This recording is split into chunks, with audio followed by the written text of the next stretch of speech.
कहानी एक बुद्ध और चक्षुपाल। एक बार भगवान बुद्ध जेतवन विहार में रह रहे थे। भिक्षु चक्षुपाल भगवान से मिलने के लिए आए थे।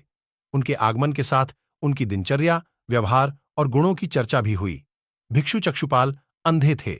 एक दिन विहार के कुछ भिक्षुओं ने कुछ मरे हुए कीटदाहों को चक्षुपाल की कुटी के बाहर पाया और उन्होंने चक्षुपाल की निंदा करनी शुरू कर दी कि उन्होंने इन जीवित प्राणियों की हत्या की।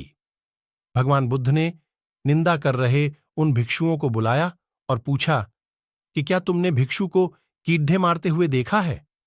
उन्होंने उत्तर दिया, नहीं। इस पर भगवान बुद्ध ने उन साधकों से कहा कि जैसे तुमने उन्हें कीड़ों को मारते हुए नहीं देखा, वैसे ही चक्षुपाल ने भी उन्हें मरते हुए नहीं देखा और उन्होंने कीड़ों को जानबूझकर नहीं मारा है, इसलिए उनकी भर्त्सना करना उचित नहीं है। भिक्षुओं ने इसके बाद पूछा कि चक्षुपाल अंधे क्यों हैं?